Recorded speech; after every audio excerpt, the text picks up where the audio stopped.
Thank you all for being here. I'm going to start with kind of an abbreviated version of the timeline of events. We've all went over that before, but at the end of my statement, I'll answer any questions that you may have.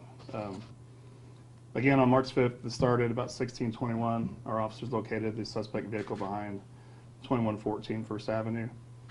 At about 1629, shots were fired at responding officers by the suspect. And from what we gathered, 32 Terre Haute police officers, along with numerous other officers from different agencies, responded to that report of shots fired. At 1630, SRT was requested, and about 5:36 p.m. was the last report on the air anyway of shots being fired by the suspect. So for just a little bit over an hour, he was firing shots sporadically at officers. About 1,800 negotiators began efforts to try to speak with the suspect, and they had negative results. He wouldn't respond to them. At 6:15, the MRAP was placed in the alley just northwest of 2114 First Avenue. The reason we did that, it was to protect residents and officers, as up to that point, most of the shots that were fired were in that direction, so we wanted to try to shield that neighborhood as best we can and also get some eyes on the back of that residence in a safe manner. From that point on, it was kind of quiet. We had lighting brought to the scene, tried to light up the area.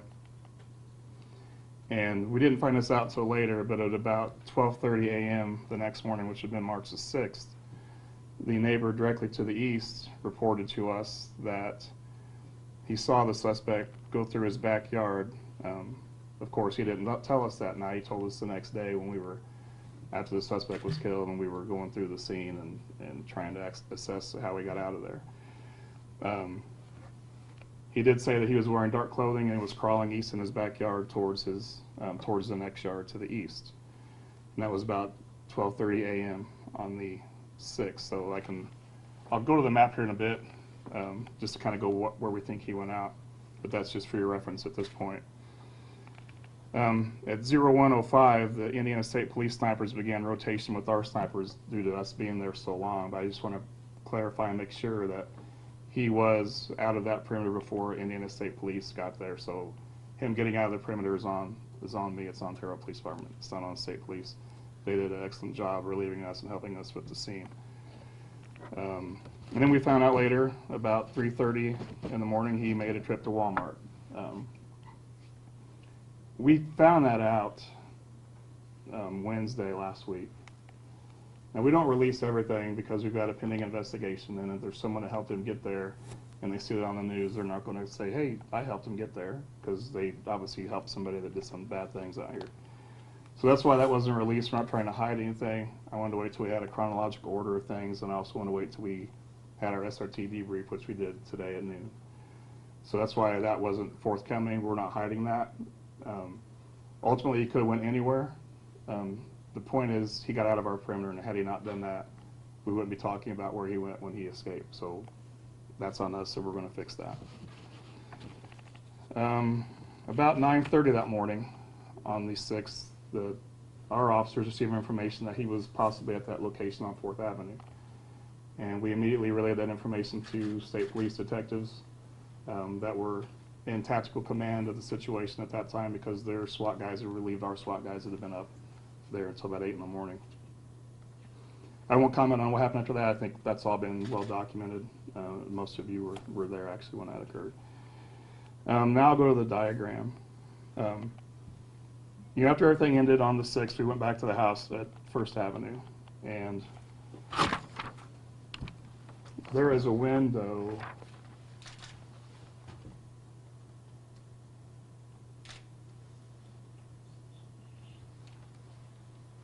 right here is where he came out. There's a basement window here and a basement window there. So he came out of this window here. And let me go back to the first diagram. That window is here in relation to the house. And I apologize, I don't have a bigger picture, but directly south of here is another house, and it kind of starts from here and goes over to here. So we did try to have people positioned in those spots, and they could not safely at that point when he was fired. We didn't have armored vehicles there. So there's really no safe place for us to go up to watch that side. And as we've determined later in our investigation, that window was not adequately covered, and that's how he left the house at about 12:30 in the morning. Now he did go from his house.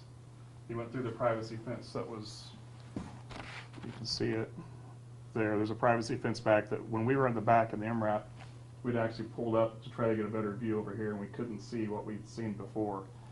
And we could also not see up there because the privacy fence, as you see it, was blocking our view. We could not see that from our position there. So we went back to our original position with the MRAP, and we're covering from this point, covering here. So when he made his way through this window, we had no one up here that could see that. Again, it was dark, it was rainy, but that's no excuse. He still got out of our perimeter. He crawled across the backyard, according to the neighbor, and into this next yard, and we believe he went through and exited out this way somehow. And again, what he did afterwards, I'm just thankful that, I thank God nothing else bad happened, because he was really hell-bent on creating damage and hurting people that day. He could have very well stood behind someone on that perimeter and killed another officer, an innocent civilian. A lot of bad things could have happened, but I truly believe God was watching over us, and that didn't happen. But when I thank God for that, I also know we have to be better than this, and we are taking steps to make sure it doesn't happen again. When things go wrong in this department, it's my responsibility as chief to make sure it doesn't happen again, and I take responsibility for him getting out of our perimeter.